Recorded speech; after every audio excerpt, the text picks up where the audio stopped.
makes you so sick at heart that you can't take part. You can't even passively take part. Dave Chappelle's latest Netflix special has reopened the debate on whether comedians are allowed to say whatever they want, and equally important, whether there should be any consequences if they end up offending people. And, well, this is not a new debate, contrary to what people might think, especially those who are defending him. This is not an age in which comedians are canceled. In fact, no comedian has been canceled in recent memory that I know of, aside from Louis C.K., who I think were definitive grounds for canceling him, because he wasn't canceled for anything he said. He was canceled for things he did, which is a very, very different thing. Louis C.K. definitely crossed the threshold of political correctness on more than one occasion, but it was never his comedy that was that problematic. I personally never found a problem with it.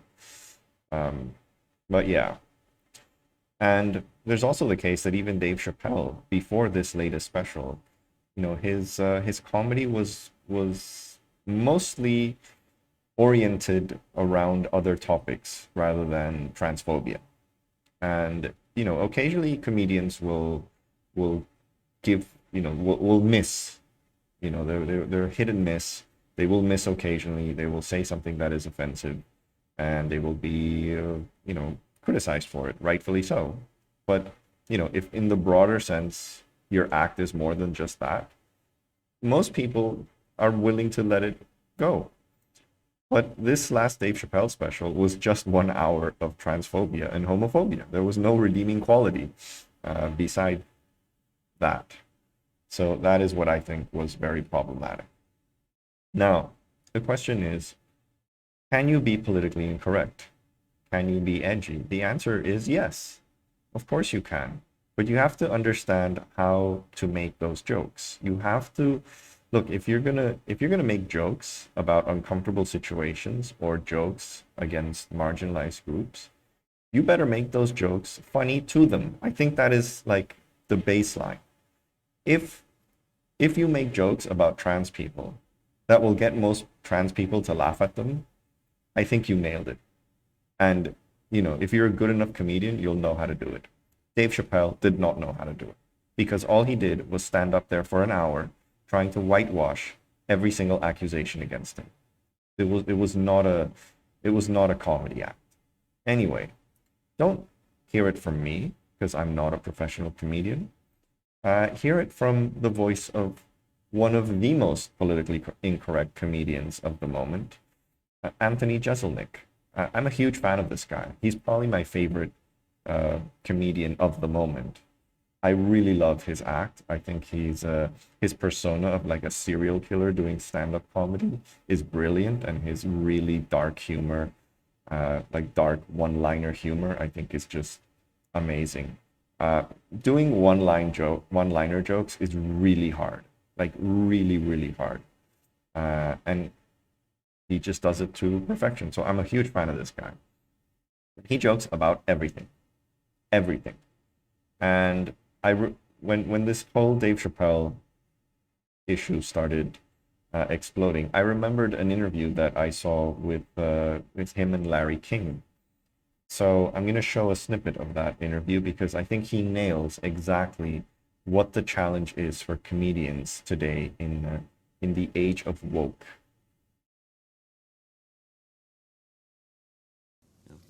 You've been described as, I quote, and NPR said this, the dark prince of comedy.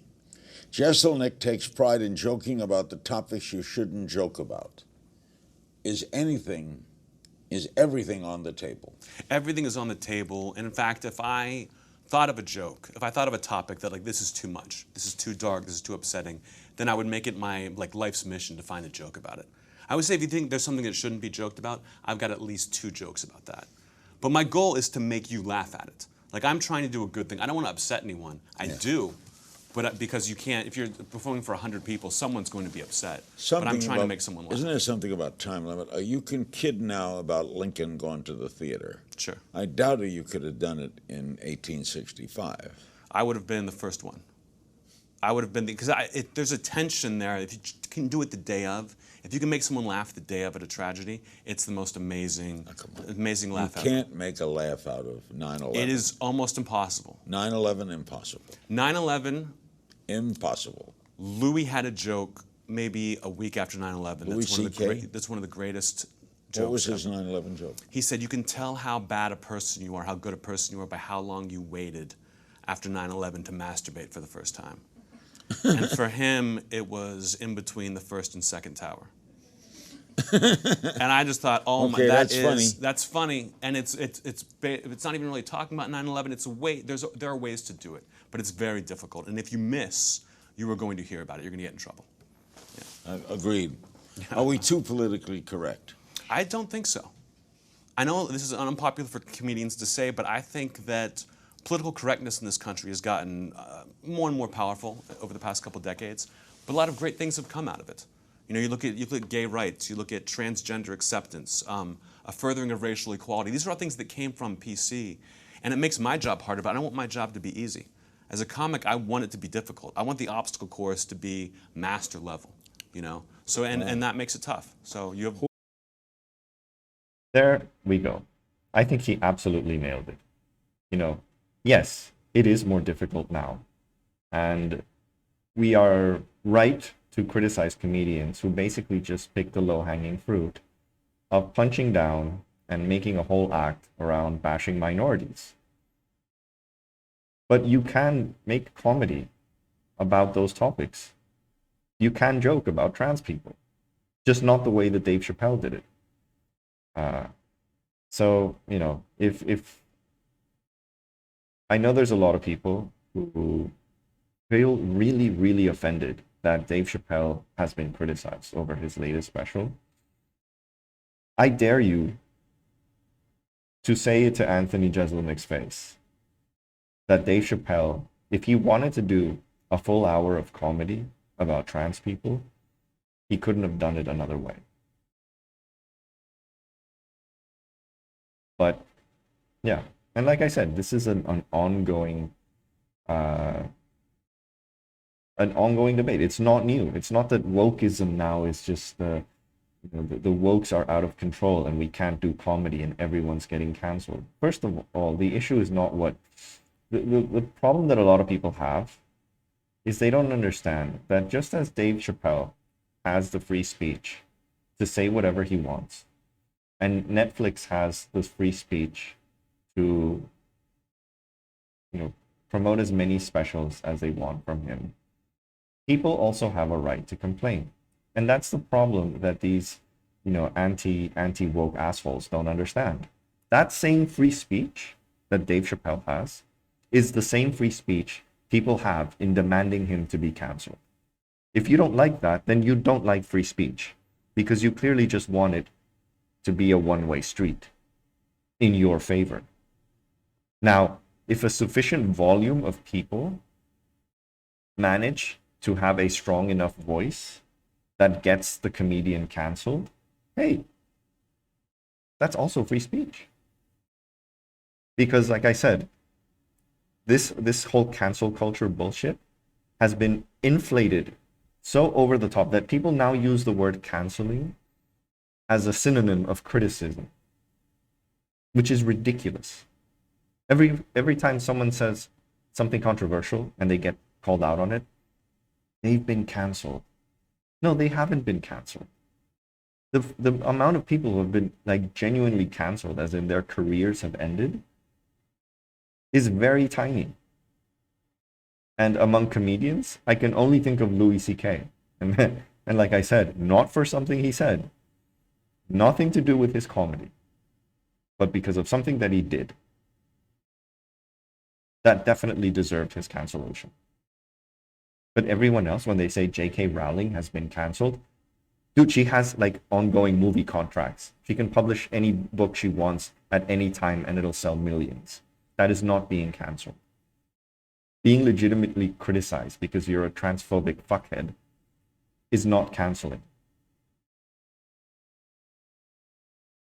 Anyway, I just want to recall some of the the previous generation of comedians who have also been subject to a lot of criticism and also haven't been canceled.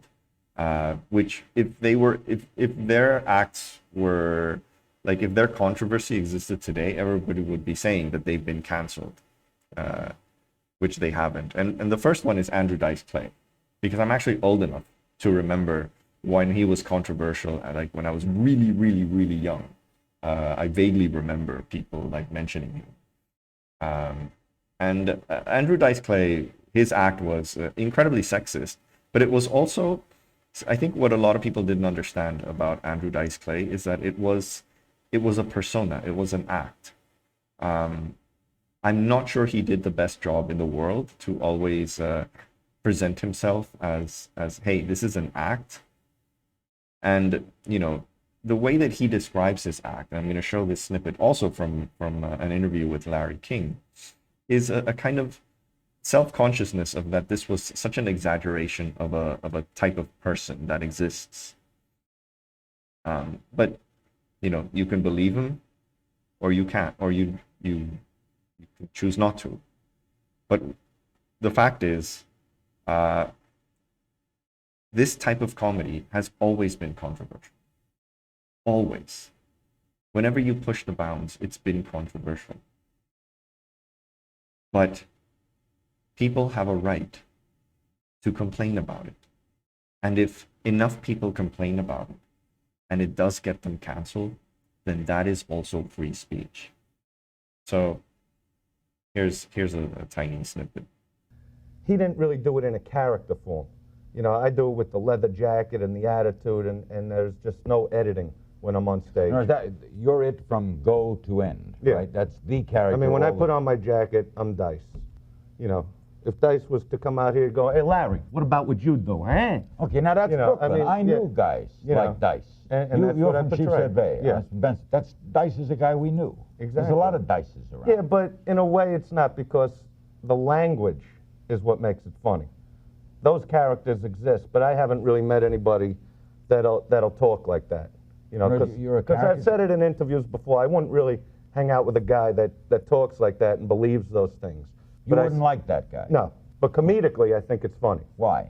Because I think not even in the backs of people's heads, I think they really do think some of those things.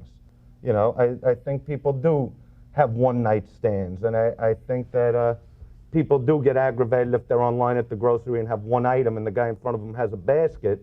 If that guy doesn't go ahead of me, and they get mad at it, but they stand there and they're quiet. But on stage, I call them on it. Or Earth Day, for instance. Everybody made a big deal out of Earth Day, and the next day people are walking around spitting in the street again.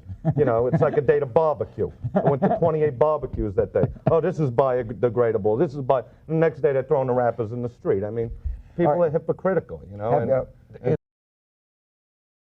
Now, do you imagine Dave Chappelle suddenly going on and having an interview about his special and kind of giving a viable explanation of why, like, oh, I just put on a transphobic act for, calling out this or that. Of course he won't. Because that came from the heart. He is a transphobe at heart, I'm sorry to say. Yeah. And, way before Andrew Dice Clay, there was Lenny Bruce. Lenny Bruce was the first stand-up comedian that was, would swear a lot, he was even tried for obscenity. And, he paved the way for pretty much, I think he's probably the most influential stand-up of all time, I would say, in terms of how he kind of changed the game. But, people like Bill Hicks would not exist if Lenny Bruce hadn't existed before. And again, I want to show a tiny snippet of this act because it deals with the free speech issue, and it deals with why also the complaints against people like Chappelle are just as legitimate as any call for his defense on the basis of free speech. Continue with obscenity. I want to, that's might not condition to that word. You know the meaning of obscenity, don't you? Perhaps you know. See, if I do a disgusting show, or use any disgusting word, or any disgusting talking about pork, that's my right, you see, as an American citizen, to discuss pork on stage. Although disgust all of you vegetarians and Jews and Muslims, that is my right. And if you communists would like to suppress that right to talk about ham and pork, that's your right. Now, if I do a vulgar show, I sing rock and roll tunes. Dressed in the most vulgar form with a big bulbous nose, that is not obscene. Obscenity has one specific meaning: to appeal to the prurient interest, to get you horny. That's what obscenity means, yes. See, that's why strippers get arrested for being obscene. They come out and they do a horny dance. The viewer gets horny and rapes somebody who didn't see the show. That's why we have the laws. So obscenity does have one specific meaning, and only those illiterates that are offended. And if, quote, Drew Pearson's a son of a bitch, I'd like to introduce you to my aunt, and this is her husband. What's he do for a living? He's a businessman. He's a son of a bitch. It's not very nice of you. If you don't even know the man to make a generality. I tell you, all businessmen are son of a bitches. Are you kidding me? In fact, my father told me that. My father told me that all businessmen are son of a bitches. I never believed my father until now. What's your name? JFK. Your initials allude, I see. That is a direct quote, Time Magazine, London Observer. President John F. Kennedy said during the SEAL strike, my father once told me that all businessmen are son of a bitches. I never believed my father until now, unquote, President Kennedy. Now, we have two presidents that use the word son of a bitch. It was Truman with Drew Pearson. Now, supposing we have an integrated cabinet in 30 years, might I hear, Drew Pearson's a motherfucker, Daddy. Or my daddy once told me, all businessmen motherfuckers, motherfuck you too, Daddy. I would like an honest equation from any, at least grammar school graduate. Is the word son of a bitch less obscene to you than motherfucker? Really? Is it the fact that a Catholic president called all businessmen son of a bitches in a Jewish comic relates motherfucker? If you're interested in the meaning of obscenity, I'm less obscene than the president. If the word motherfucker stimulates you sexually, you're in a lot of trouble. Especially if it's my mother. So, this guy was canceled by the state, or at least attempted to be canceled by the state, which is why he went on trial for obscenity, for an act that, you know, if you were listening to this in the 1960s, you would have been like, oh my God. Oh. Whereas now you listen to it and, you know, Chris Rock in 30 seconds says more swear words than his entire act. But yeah, I just wanted to show that this is not a new debate. And what he says at the very beginning, I think is so true.